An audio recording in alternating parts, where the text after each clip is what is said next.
The stroke of the swimmer was explored before the commencement of the study, with the asymmetry being the most obvious aspect, impacting her stroke to be less water dynamic as her body leans over to one side, also having a dominant side of which she pulls with. Her recovery phase, in which can be seen, didn't implicate the streamline very well, with the turbulence affecting her stroke.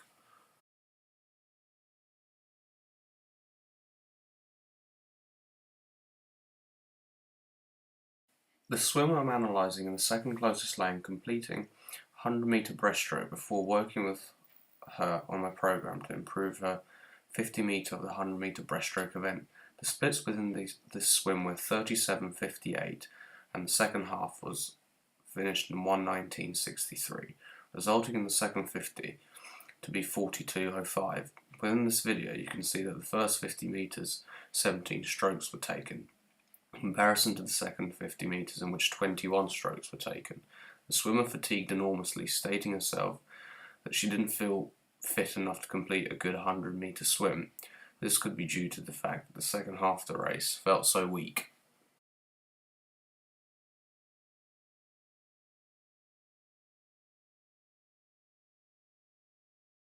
The strength and conditioning aspects were undertaken as resistive drag is the force acting opposite the relative motion of any object moving with respect to surrounding fluid. So the swimmer must apply a certain degree of force to overcome the resistive drag they'll encounter when moving through the water. The more force a swimmer can apply in the propulsive action, the faster they'll travel. People who are strong can by definition apply more force in any given movement, therefore introduce the swimmer trying to assist in becoming stronger. Different strength qualities come into occurrence during different aspects of the race. The start involves the swimmer having to apply as much force off the block in a very short period of time. It is therefore important that the swimmer has the ability to produce large peak power outputs with their main lower body.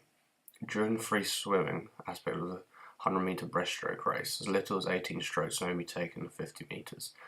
This means that there's limited opportunities for the swimmer to apply propulsive force to the water, and therefore applying as much force as possible becomes very important.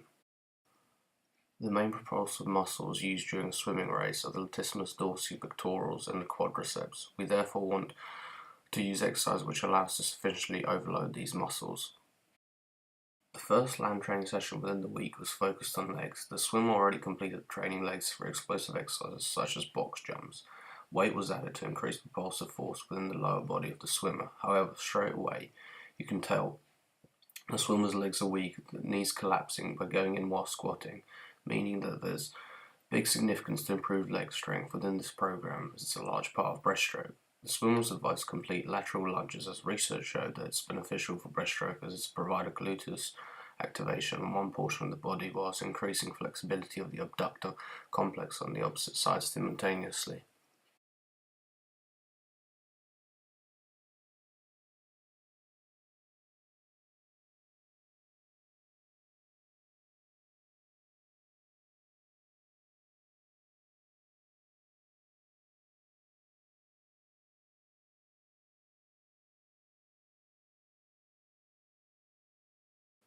Next followed the back focus sessions. Strong emphasis on the improvement of back strength was taken in this study, as when pulling the back is used, with the aim of strength training was not to replicate what is done in the pool, but to develop a stronger swimmer who can use their new strength when swimming.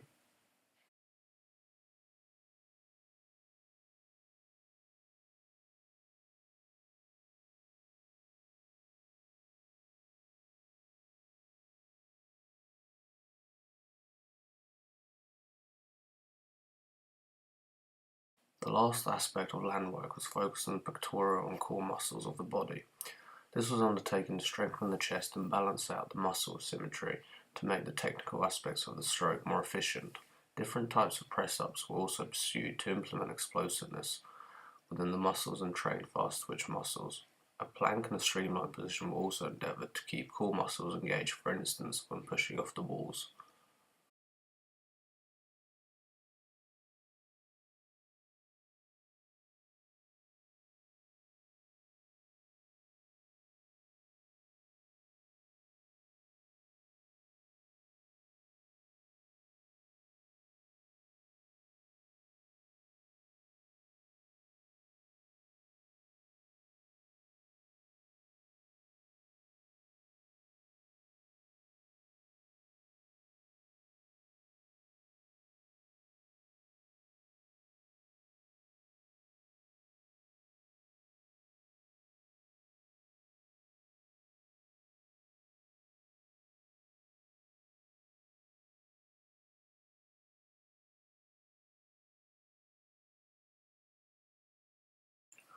To conclude, the swimmer completed a 100-metre breaststroke at the end of this project at a time of 1:16:37.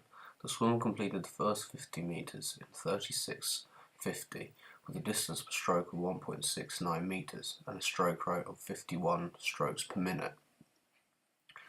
The swimmer completed the second 50 metres in 39:87 seconds, but the distance per stroke decreased to 1.52 metres as the stroke rate stayed almost at the same intensity of approximately 49 strokes per minute.